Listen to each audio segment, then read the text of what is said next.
Well, it's December 31st and almost time for scrap busting January, so I thought I'd show you how I've prepped my scraps to be ready to start tomorrow crafting for Operation Christmas Child. I had a lot of scraps, but I didn't think I had enough to keep me busy through January, and then Sarah went through all of her crafting supplies and gave me a whole lot more, so I think I'm going to be going into February. And I had showed you last time that mostly I was going to be making pencil pouches and tote bags, but I've changed that a little bit. I'm going to be working on some doll skirts for one thing. With my Christmas money, I purchased a bunch of these Girl Scout dolls that were on sale for $2.99, regularly $19.99. So I spent some of my Christmas money on that, but I thought their skirts were a little bit short for some cultures, and especially in the back. Oops, excuse me. They're just a little short. They don't want to quite cover, and that's so that they can sit down comfortably, I'm sure, for display.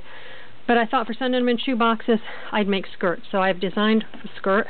This piece of fabric happened to be this exact size.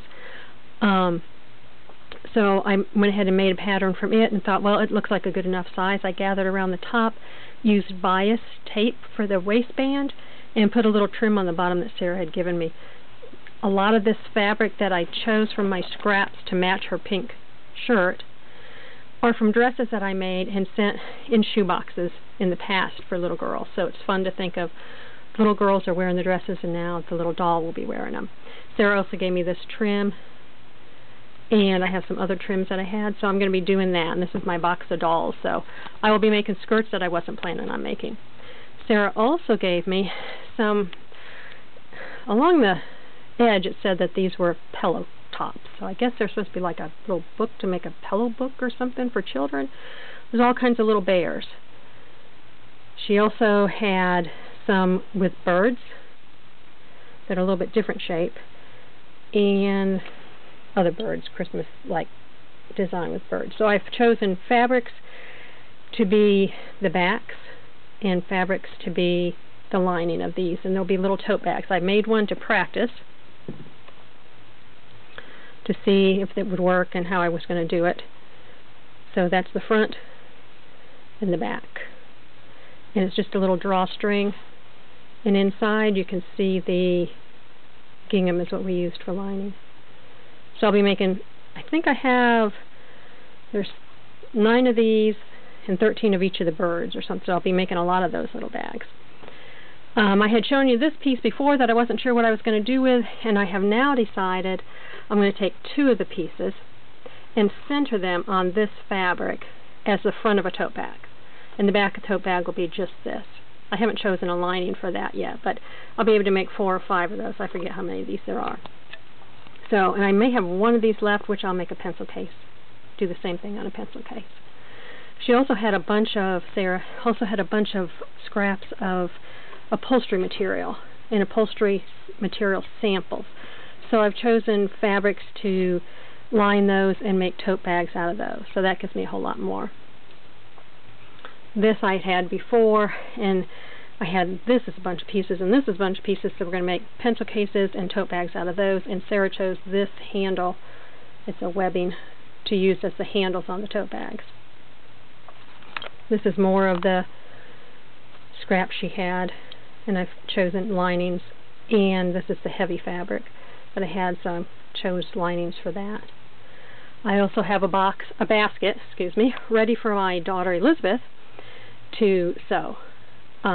She'll start sewing tomorrow, so I had to have something ready for her to start sewing, or we would be behind. So I went ahead and prepped some tote bags and pencil cases for her to do that. And speaking of Sarah and Elizabeth, here they are, Sarah's first Christmas. A friend gave me this family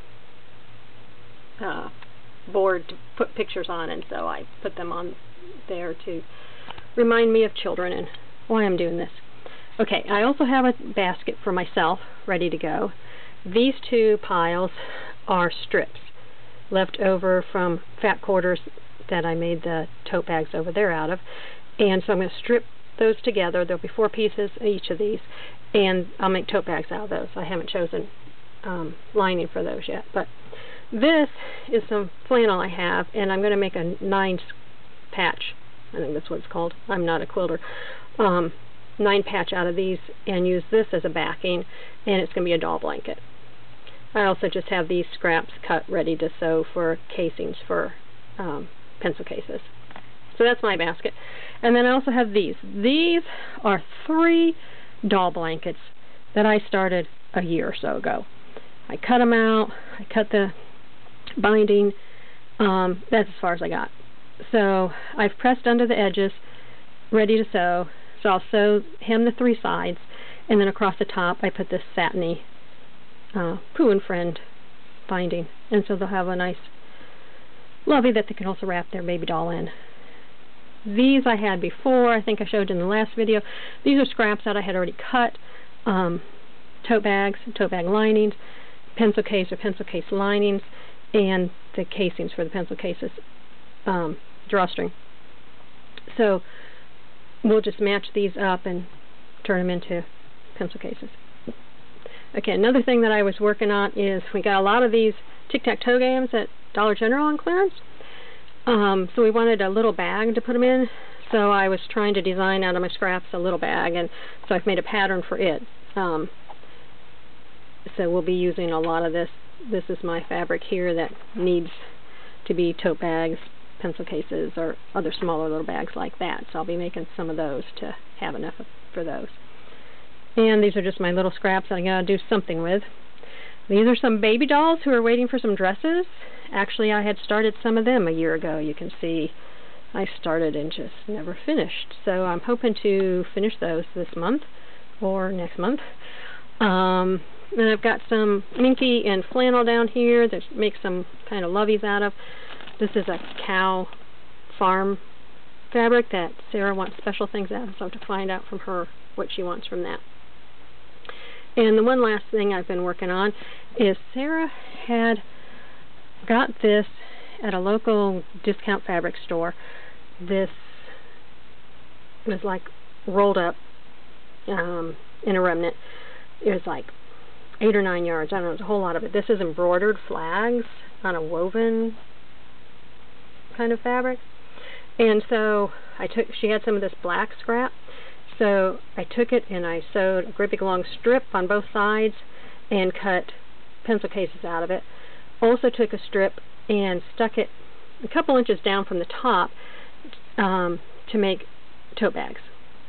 So I have those already. This is one of the lining fabrics. We have 2 different that we had pieces of that weren't quite enough to do other things with, so they're becoming lining fabrics. So this will be a pencil case, and I also have tote bags in here ready to go too. So that's from my daughter to sew too.